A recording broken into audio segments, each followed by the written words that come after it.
Study with समी sir. आज हम बात करने वाले हैं टाइप टू में टाइप टू पढ़ने के बाद एक्सरसाइज 4.1 द्विघात समीकरण कक्षा 10 एनसीईआरटी गणित के क्वेश्चन हो जाएंगे, जिसमें हमें द्विघात समीकरणों की पहचान करनी है। हमने लिख रखा है आइडेंटिफिकेशन ऑफ क्वाड्रेटिक इक्वेशन। सवाल ऐसा रहेगा कि हमें द्विघात समीकरणों को पहचानना रहेगा।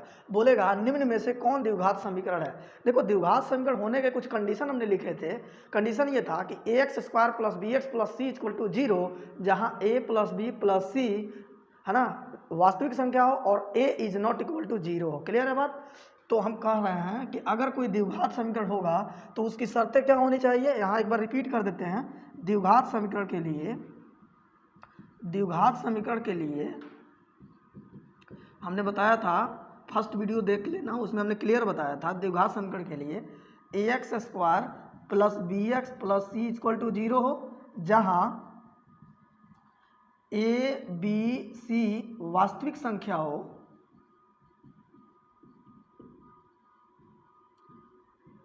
और a is not equal to 0 हो। मतलब a कभी भी 0 नहीं होना चाहिए, a b और c वास्तविक संख्या होना चाहिए। अगर ये कंडीशन फॉलो हो रही है तो लगाएंगे कि कौन सा इसमें द्विघात समीकरण है और कौन सा द्विघात समीकरण नहीं है। एक एक सवाल को लेकर सॉल्व करेंगे हम, है ना। पहला सवाल को लेकर चलते हैं हम। पहला सवाल क्या है, x into 2x plus 3 equal to x square plus 1। Solve करेंगे हम। सबसे पहले सॉल्व कैसे करेंगे, देखो हम इसको गुणा करवा लें तो कितना हो जाएगा, 2x स्क्वायर हो जाएगा प्लस x है, इसमें हम गुणा करवा लें तो 3x हो जाएगा equal to x square plus 1। Square वाले को एक तरफ कर लें तो हो जाएगा 2x स्क्वायर, ये प्लस में एक्स स्क्वायर है, इधर आएगा तो हो जाएगा माइनस में एक्स स्क्वायर, प्लस में 3x है ना, और प्लस में 1 है, इसको इधर ले आएंगे तो माइनस में 1 बराबर 0। ये दो एक्स स्क्वायर में से एक एक्स स्क्वायर घट गया जाएगा तो हो जाएगा x square plus 3x minus 1 equal to 0। देखना क्या ये a x square plus b x plus c के रूप में है कि नहीं, इक्वल टू 0 के रूप में है कि नहीं, इस रूप में है कि नहीं। स्क्वायर वाला पद है, उसके बाद से एक्स वाला पद है, और उसके बाद से ये अचर पद है, और बराबर 0 भी है ना। और ए 0 नहीं है, ए यहाँ क्या हो जाएगा, कुछ भी नहीं है तो ए 1 हो जाएगा। क्लियर है बात। तो हम लिखेंगे यह a x square plus b x plus c equal to 0 के रूप में है, अतः यह द्विघात समीकरण है। अतः यह द्विघात समीकरण है। पहला क्वेश्चन हो गया। दूसरा क्वेश्चन देखते हैं हम। यहाँ पे दूसरा क्वेश्चन क्या बोल रहा है, x प्लस 2 का होल क्यूब बराबर एक्स क्यूब माइनस 4। बताना है कि ये द्विघात समीकरण है कि नहीं है। द्विघात समीकरण है या नहीं, इसके लिए सबसे पहले हम क्या करेंगे, इसको सॉल्व करेंगे LHS और RHS को। अगर LHS और RHS को सॉल्व करने पर हमें ax square plus b x plus c के रूप में अगर हमें मिल जाए तो हम समझेंगे कि हमारा दिया हुआ एक्सप्रेशन द्विघात समीकरण है, अदरवाइज ये द्विघात समीकरण नहीं है। तो एक काम करते हैं, a प्लस बी का होल क्यूब कर लेते हैं फटाफट से।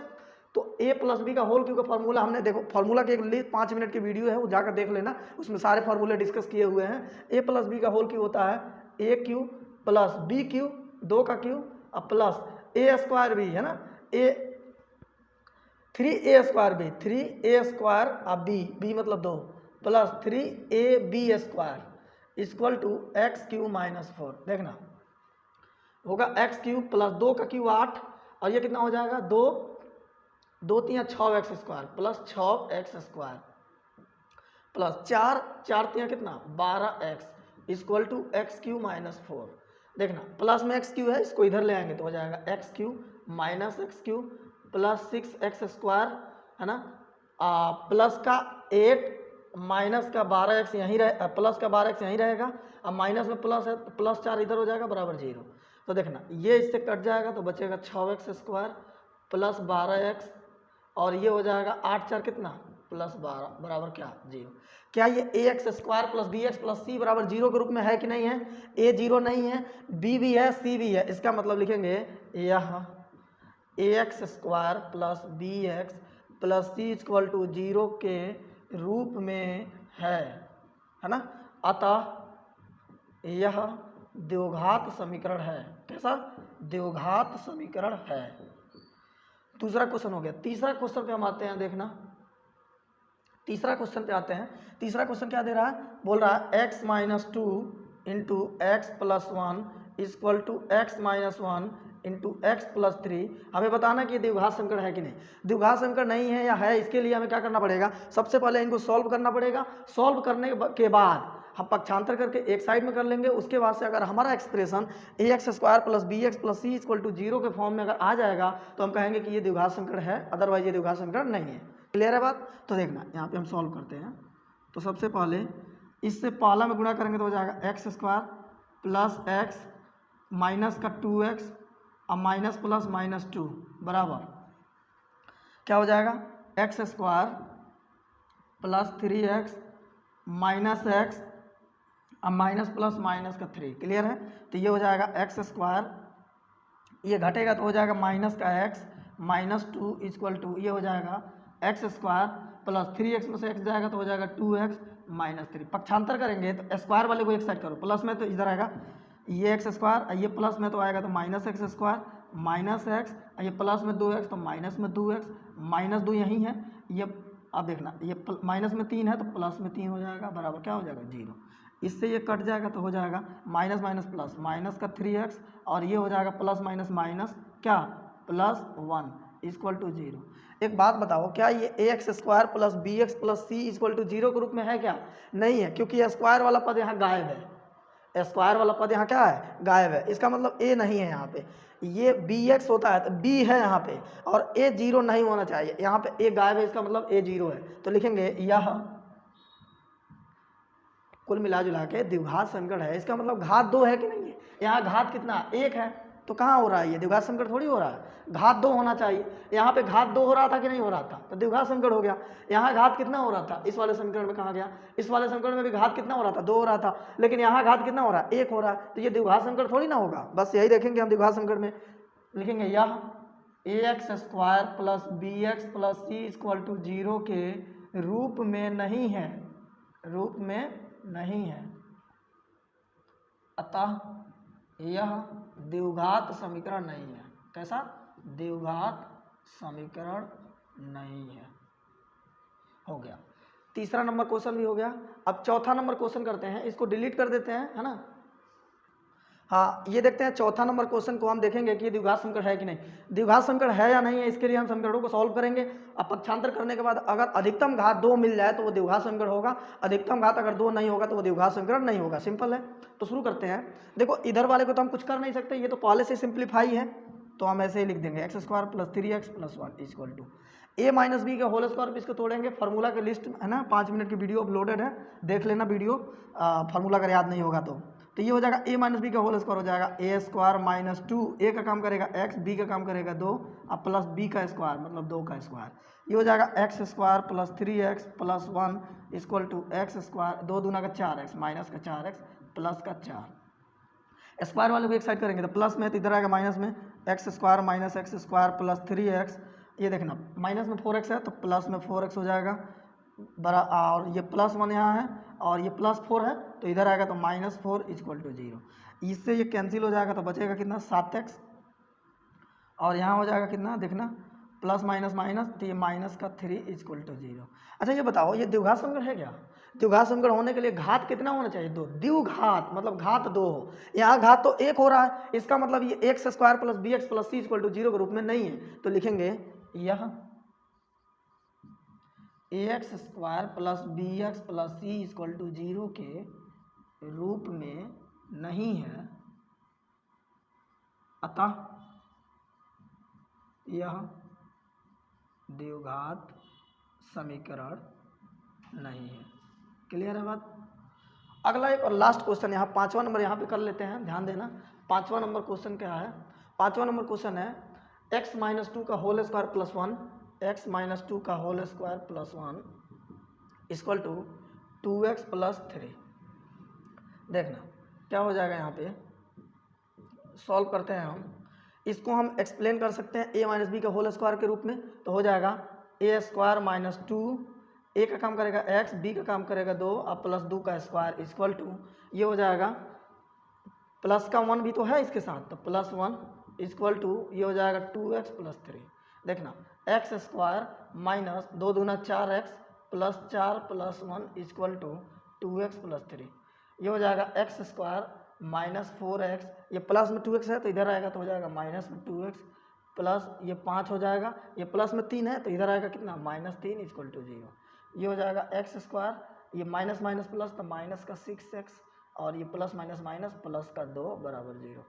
क्या ये द्विघात समीकरण है? द्विघात समीकरण होने के लिए अधिकतम घात कितना होना चाहिए? 2। यहाँ पे अधिकतम घात 2 है कि नहीं है? जब अधिकतम घात 2 हो गया इसका मतलब ये ax² plus bx plus c equal to 0 के रूप में है। सिंपल है, तो लिख देंगे यह ax² plus bx plus c equal to 0 के रूप में है, अतः यह द्विघात समीकरण है। द्विघात समीकरण है। क्लियर है बात? तो देखो ये क्वेश्चन करने के बाद, ये पांचों क्वेश्चन करने के बाद अगर फार्मूला नहीं पता है तो फार्मूला की एक प्लेलिस्ट में हमने डलवा रखा है, उसको देख लेना है ना, अपलोड है।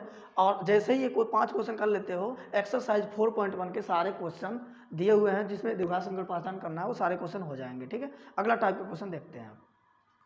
हाँ, अब हम लिए हुए हैं टाइप 3 हो जाएगा, जिसमें हमें क्या करना होगा, द्विघात समीकरण के रूप में हमें बदलना पड़ेगा। कुछ स्थितियां दी जाएगी और इस स्थितियों को हमें क्या करना पड़ेगा, द्विघात समीकरण के रूप में बदलना पड़ेगा। तो एक सवाल लिया है हमने, किसी संख्या और उसके व्युत्क्रम का योग 5/2 है तो उन्हें द्विघात समीकरण के रूप में व्यक्त करें। समीकरणों को हल नहीं करना है, बस हमें द्विघात समीकरण के रूप में व्यक्त करके छोड़ देना, मतलब क्वाड्रेटिक इक्वेशन द्विघात समीकरण बना करके और छोड़ देना है, हमें सॉल्व नहीं करना है। तो चलो शुरू करते हैं। किसी संख्या और उसके व्युत्क्रम, देखो पहली बात व्युत्क्रम का मतलब उल्टा होता है। अब हम पूछें कि 2 का उल्टा क्या होगा, 2 का व्युत्क्रम क्या होगा, तो देखो 2 अकेले नहीं है, 2 के नीचे 1 हम मान सकते हैं, तो इसका व्युत्क्रम जो होगा, इसका जो व्युत्क्रम जो होगा इसका वो हो जाएगा नीचे का ऊपर, ऊपर का नीचे, तो 1/2। तो 5 का उल्टा क्या होगा, 1/5। अगर हम बोले 4 का व्युत्क्रम, 4/3 का व्युत्क्रम क्या होगा, तो नीचे का ऊपर, ऊपर का नीचे, तो मतलब 3/4। उम्मीद है बात समझ में आया होगा। अच्छा, x का उल्टा क्या होगा, तो 1/x होगा। x/y का उल्टा क्या होगा, व्युत्क्रम का मतलब उल्टा होता है, तो y/x हो जाएगा। तो उम्मीद है ये बातें समझ में आई होगी। अगर ये आएगी तो ये इक्वेशन अब बन जाएगा। देखना तो बोल रहा है किसी संख्या और उसके व्युत्क्रम का योग 5/2 है। तो क्या हमें पता है कि वो संख्या कौन सी है? हमें पता नहीं है कि संख्या कौन सी है, तो मानेंगे माना संख्या x है, माना संख्या x है, तो लिखेंगे माना संख्या बराबर x। तो इसलिए प्रश्न क्या करा, किसी संख्या और उसके व्युत्क्रम का योग का मतलब होता है जोड़, मतलब संख्या है ना, और उस संख्या का क्या, संख्या का व्युत्क्रम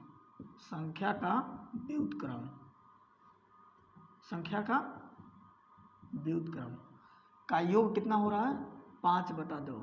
संख्या को तुमने क्या मान रखा है, x, और x का व्युत्क्रम क्या होगा, अभी हमने बताया था 1/x बराबर कितना है, 5/2। हम इसको क्या करेंगे, एलसीएम ले लेंगे, तो कितना हो जाएगा, एलसीएम लेंगे तो देखना यहाँ पे एलसीएम x हो जाएगा, नीचे 1 मान के एक बार में कटेगा तो x² प्लस x हो जाएगा 1 इक्वल टू 5/2। क्रॉस मल्टीप्लाई कर ले तो 2 से इस दोनों में और x से इसमें गुणा, तो कितना हो जाएगा, 2x² प्लस 2 में 1 से गुणा तो 2 बराबर 5x हो जाएगा। क्लियर है बात? अब देखना 2x² प्लस में 5x है, इधर ले आएंगे तो माइनस में 5x, अब प्लस 2 इक्वल टू 0 हो गया। द्विघात समीकरण में रूप में ये व्यक्त हो गया, यही हमारा आंसर है। ऐसा ही हमें व्यक्त करना होगा। एक और क्वेश्चन लिखते हैं यहाँ पे, देखना यहाँ पे क्वेश्चन लिखते हैं, देखना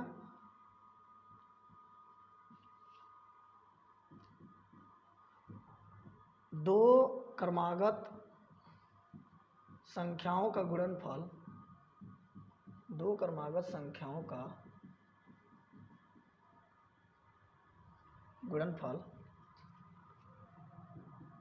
132 है, तो उन्हें द्विघात समीकरण के रूप में व्यक्त करें। द्विघात समीकरण के रूप में व्यक्त करें। शुरू करते हैं।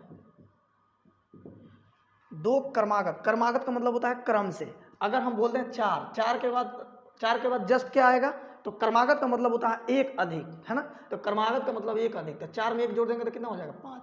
हम बोले हैं कि अगर पहली संख्या x है तो दूसरी संख्या उससे एक अधिक होनी चाहिए, तो इसका मतलब हो गया x + 1, इसकी क्रमागत ये हो जाएगी।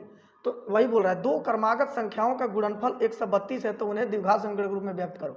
हमें पता नहीं है कि संख्या क्या है, तो मानेंगे माना संख्या x है ना, तो माना संख्या x है, माना संख्या बराबर x। अगर संख्या x है तो उसका क्रमागत क्या होगा देखना, तो संख्या का क्रमागत जो होगा वो होगा x + 1। प्रश्न क्या कर रहा है, दो क्रमागत संख्याओं का गुणनफल माने गुणा करने पर कितना आना चाहिए, 132 आना चाहिए। तो प्रश्न कह रहा है कि संख्या गुणनफल है क्या, क्रमागत संख्या बराबर कितना है 132।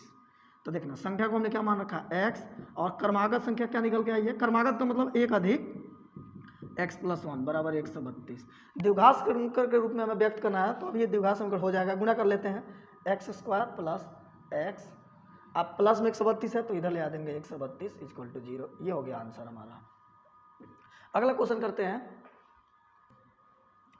तीसरा क्वेश्चन, दो सम संख्याओं का गुणनफल 48 है तो उन्हें द्विघात समीकरण के रूप में व्यक्त करो। देखो द्विघात समीकरण के रूप में व्यक्त करना है, हमें उन्हें सॉल्व नहीं करना, बस मतलब द्विघात समीकरण हमें बना देने हैं, बस इतना ही करना है हमें। तो देखना दो सम संख्याओं का गुणनफल, पहली बात देखो, अगर पहली संख्या सम संख्या की बात की जाए तो 2 होता है, फिर 4, फिर 6, फिर 8, फिर 10 और ऐसे ही बढ़ते चला जाता है। तो एक चीज़ इसमें नोटिस करना कि हर दो अंतराल के बाद, हर दो प्लस के बाद ये सम संख्या आती है। सब में अगर 2-2 जोड़ा जाए तो हर 2 के बाद वो सम संख्या आती है, समझ रहे हो बात। पहली सम संख्या जो भी होगी उससे ठीक दूसरे वाली जो सम संख्या होगी +2 पर, वो सम संख्या ही होगी।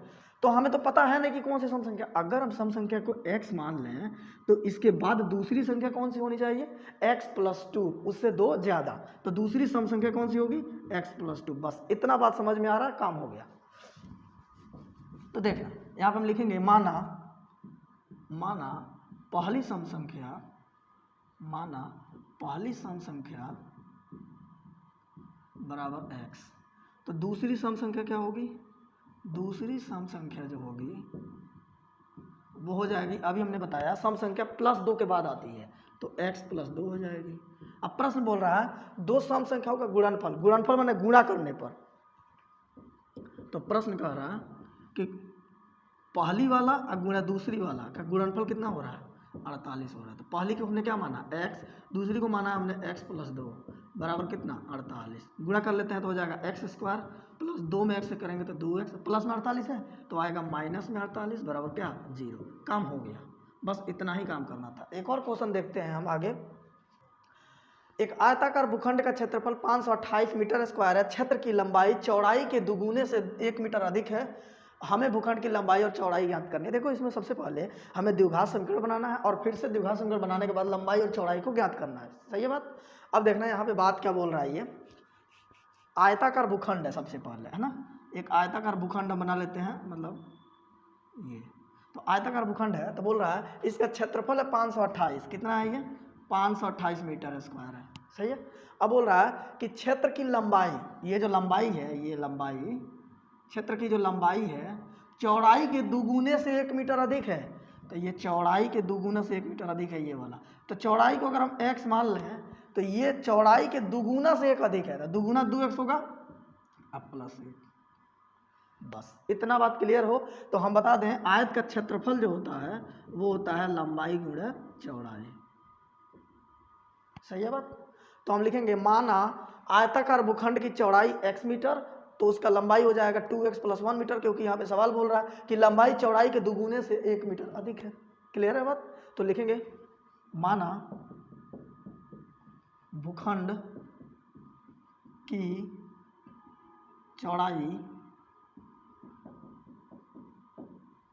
चौड़ाई बराबर x मीटर, है ना, भूखंड की लंबाई क्या हो जाएगी, लंबाई हो जाएगी दुगुने से 1 मीटर अधिक है 2x + 1, सही है बात।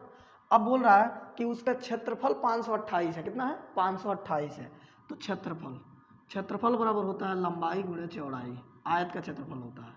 तो क्षेत्रफल 528 यहाँ हो गया, लंबाई कितना हो गया, लंबाई हो गया x और चौड़ाई हो गया चौड़ाई और लंबाई वही बात हुआ, तो लंबाई को पहले रख लीजिए x + 1 इंटू चौड़ाई हो गया x, सही है। तो 528 बराबर गुणा करोगे तो हो जाएगा 2x² प्लस एक्स में 1 से करोगे तो एक्स, इसको इधर और इसको इधर कर लेते हैं, अदला बदली कर लेते हैं, तो लिख सकते हैं हम 2x² प्लस एक्स, है ना, बराबर 528। ये प्लस में है, इधर आएगा माइनस में, तो हो जाएगा 2x² प्लस एक्स माइनस 528 बराबर क्या, 0। अब हम इसका फैक्टर करेंगे, क्लियर है बात। तो फैक्टर करने के लिए हमने ये बताया है गुणनखंड विधि, हमने वीडियो डाला हुआ है, गुणनखंड विधि का वीडियो देख लेना, उसमें हमने बताया था कि पहला में लास्ट से क्या करते हैं, गुणा करते हैं, और घटाने पर 1 आना चाहिए, क्लियर है बात। तो एक काम करते हैं हम फटाफट से, हम 528 में 2 से गुणा करेंगे तो हो जाएगा 1056, कितना होगा, 1056, तो गुणा करने पर होगा 1056, और घटाने पर 1 होना चाहिए, घटाने पर कितना होना चाहिए, 1 होना चाहिए, यहाँ कुछ भी नहीं है तो 1 ही तो मानेंगे। तो 1056 का ऐसे 2 खंड करेंगे कि गुणा करने पे 1056 हो जाए और घटाने पर 1 हो जाए। तो चलो शुरू करते हैं, यहाँ पे हम वो प्रोसेस बता देते हैं। 1056 का हम क्या करेंगे, फैक्टर करेंगे सबसे पहले, सीख लो ये। 2 से भाग देंगे तो हो जाएगा 2 5 10, है ना, 2 दूना 4, 2 8 16, फिर 2 से देखेंगे तो 2 दूना 4, 2 6 12, 2 चौका 8, फिर 2 से भाग देंगे तो 2 6 12, फिर 2 6 12, फिर 2 से करेंगे तो ये हो जाएगा 33, 2 से तो कटेगा नहीं अब 33, तो फिर ले लेंगे हम किससे, 3 से, तो हो जाएगा 11, और 11 1, सही है।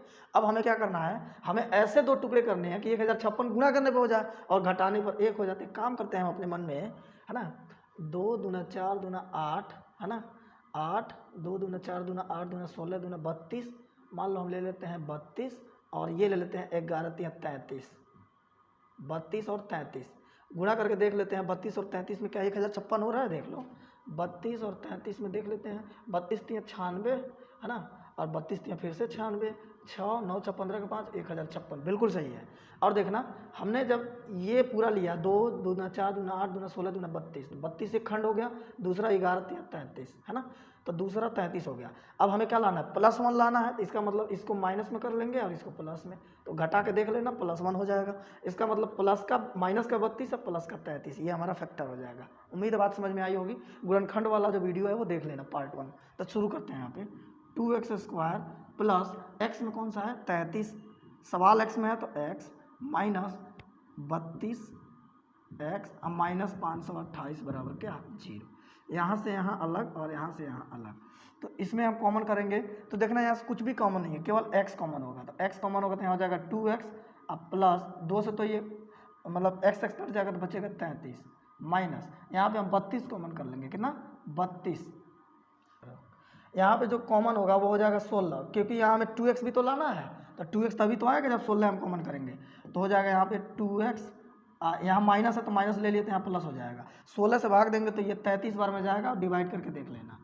अब देखना ये और ये बराबर हो गया, अगर ये बराबर हो गया तो इन दोनों में से एक को बाहर कर लेंगे तो हो जाएगा 2x प्लस 33 इंटू, इसको इसके साथ मिला देंगे तो हो जाएगा x माइनस 16 बराबर क्या, 0। अब हम इसको देख लेना, ये ढंग से सीख लेना, इसको हम डिलीट करके यहीं पे कर दे रहे हैं, है ना, यहीं पे कर दे रहे हैं। देखना यहाँ पे एक बार हम इसको 0 के बराबर करेंगे, एक बार इसको 0 के बराबर करेंगे, देखना तो हो जाएगा, यदि 2x प्लस 3 2x प्लस 33 बराबर 0 तो 2x बराबर, ये प्लस में तो उधर जाएगा माइनस में, तो माइनस का 33, तो ये गुणा में तो ये जाएगा भाग में, तो x बराबर माइनस 33/2। एक बात बताओ, माइनस में कभी लंबाई होती है क्या, तो लंबाई कभी ऋणात्मक नहीं होती है, तो ये हम कहेंगे कि असंभव, क्या, असंभव, मतलब यहीं पे छोड़ देंगे। अब हम इसको लेके चलेंगे, लिखेंगे पुनः x माइनस 16 इक्वल टू 0, तो ये माइनस में तो उधर जाएगा प्लस में, तो x बराबर कितना हो जाएगा, 16। x बराबर 16 जैसे ही आया, हमें क्या चाहिए, भूखंड की लंबाई और चौड़ाई, तो लिखेंगे भूखंड की चौड़ाई हो जाएगी x, चौड़ाई 16 हो गई, लंबाई 2 गुना से 1 अधिक है, तो लिखेंगे अतः भूखंड की चौड़ाई जिसको x माना है वो हो जाएगा 16 मीटर, क्योंकि सवाल सब मीटर में दिया हुआ है।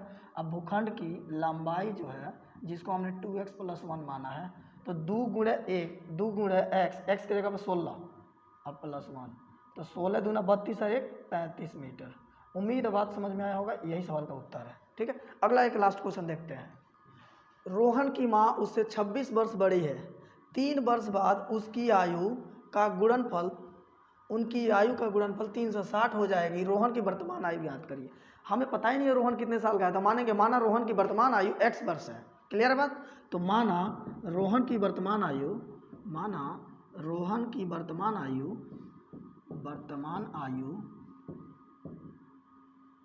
बराबर x वर्ष।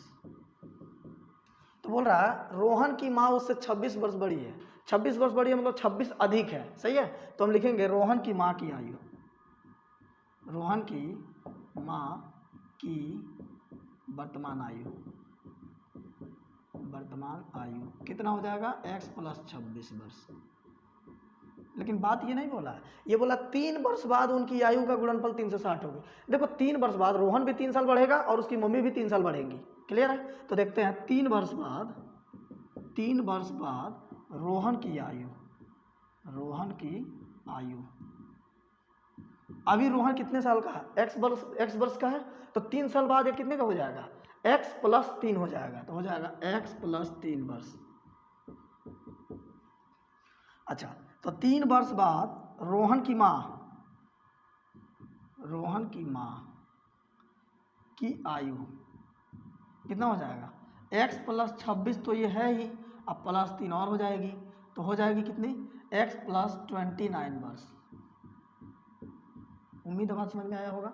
तो अब हम आगे बढ़ेंगे। बोल रहा है 3 वर्ष बाद उनकी आयु का गुणनफल 3 से 60 हो जाएगा। तो प्रश्न से, है ना, प्रश्न बोल रहा है रोहन गुणे उसकी माँ, रोहन गुणे माँ बराबर कितना 3 से 60। तो रोहन अभी 3 वर्ष बाद कितना हो जाएगा, x प्लस 3। तो हो जाएगा रोहन x प्लस 3, उसकी मम्मी 3 साल बाद हो जाएगी x प्लस 29 बराबर 3 से 60। गुणा करेंगे तो हो जाएगा x स्क्वायर प्लस, इसमें गुणा करेंगे तो हो जाएगा 29x प्लस 3 से गुणा करेंगे तो हो जाएगा 3x, अब प्लस 3 से गुणा करेंगे 9 3 27 का 7 हासिल 2, 3 दूना 6 2 8 87 प्लस में 3 से 60 है, इधर आएगा माइनस में 3 से 60 बराबर क्या 0। देखना x स्क्वायर प्लस ये हो जाएगा 9 3 12 32x हो जाएगा, और ये घट के हो जाएगा कितना हो जाएगा 87। तो 10 में से 7 जाएगा 3, और ये हो जाएगा 5, 15 में से 8 जाएगा 7, है ना, और ये हो जाएगा 2, माइनस का 2 77 बराबर 0। ठीक है, अब हमें क्या करना है, रोहन की वर्तमान आयु का मतलब x का मान हमें निकालना है। तो रूल वही रहने वाला है, पहला से लास्ट में गुणा करके देखेंगे। गुणा करने पर 273 और घटाने पर 32 आना चाहिए। ऐसे 2 टुकड़े हमें करने हैं। तो जो गुणा करने पर आना चाहिए, देखना गुणा करने पर आना चाहिए कितना 277 और घटाने पर आना चाहिए प्लस का 32। सही है। तो देखते हैं 2 फैक्टर करते हैं 273 के। यहाँ पे ये रफ काम है। 273 किससे कटेगा, 10 2 12, है ना, ये 3 से कट जाएगा। तो 3 9 27, है ना, और 3 एकम 3। सही है बात। अब देखते हैं ये किससे कटेगा, ये किससे कटेगा। तो एक काम करते हैं, ये कटेगा 7 से। किससे, 7 से। उससे पहले ये किसी से कटेगा नहीं। 13 7 91, है ना। तो फिर ये कटेगा 13 से 1। तो एक मान लो हम ले लेते हैं, एक ले लेते हैं 21 और एक ले लेते हैं कितना 13। फिर इनका अंतर तो गड़बड़ हो जाएगा, 32 नहीं आएगा। तो एक काम करते हैं 13 और 7 कितना, 13 और 7 हो जाएगा 20, और 20 और 3 ये भी नहीं फिट बैठेगा। तो एक काम करते हैं 23 और 3 ले लेते हैं, 13 और 3 16, है ना, और ये 7 हो जाएगा। सही है। हमें लगता है कहीं कैलकुलेशन में कुछ गड़बड़ हुआ है क्या। हाँ, तो हम क्या करेंगे, इसमें खोजेंगे। तो देखना 13 गुणे 3 एक साथ ले लेते हैं। तो 13 गुणे 3 होता है 39 39, और 7 एक अलग ले लेते हैं, तो एक साथ ले लेते हैं। तो 39 में 7 से गुणा करेंगे तो हो जाएगा कितना 273। गुणा करके देख लेना, आ जाएगा, है ना। 39 में से 7 घटेगा तो 32 हो जाएगा। इसका मतलब हो गया कि प्लस में 39 रहेगा, माइनस में 7 रहेगा। बस हो गया। तो हो जाएगा यहाँ पे x square plus 39x minus 7x minus का 277 इक्वल टू 0। यहाँ से और यहाँ से ये 2 खंडों में तोड़ लेंगे तो x कॉमन, तो x प्लस 39 माइनस का 7 कॉमन हो जाएगा, तो हो जाएगा x, अब प्लस 7 से भाग देंगे तो ये हो जाएगा 39 बार में इक्वल टू क्या 0। अब देखना यहाँ पे, यहाँ देखना हम इसको डिलीट कर रहे हैं, इसको समझ लेना। ये पार्ट है इसका कैलकुलेशन का, है ना, इसमें हम इंक्लूड नहीं करेंगे इसको। तो हम लिखेंगे एक बार, इन दोनों में से एक कॉमन हम बाहर कर लेंगे तो हो जाएगा यहाँ पे देखना, हो जाएगा क्या x प्लस 39, है ना, और x माइनस 7 इक्वल टू 0। इसको एक बार 0 के बराबर करेंगे तो लिखेंगे यदि x प्लस 39 इक्वल टू 0 तो प्लस में तो उधर जाएगा माइनस में, तो x बराबर माइनस का 39। देखो एज किसी का भी निगेटिव नहीं होता है, तो इसलिए हम लिखेंगे असंभव। क्या? असंभव। अब लिखेंगे इसको हम दूसरा वाले को लिखेंगे पुनः x माइनस 7 इक्वल टू 0, तो माइनस में तो उधर जाएगा प्लस में और x बराबर 7। तो हमें x का ही तो मान निकालना था, रोहन की वर्तमान आयु तो निकालनी थी। तो हम लिखेंगे अतः रोहन की वर्तमान आयु x बराबर 7 वर्ष। अतः रोहन की वर्तमान आयु x बराबर 7 वर्ष, और यही सवाल का उत्तर है। उम्मीद है बात समझ में आई होगी। देखना जितना क्वेश्चन इस पे इक्वेशन के रूप में बनाने को था वो हमने पहले चैप्टर 4.1 के रिकॉर्डिंग जो भी थी वो सारी हमने कर ली है। इसके बाद भी अगर इशू आती है तो कमेंट करना वीडियो के नीचे, फिर देखा जाए।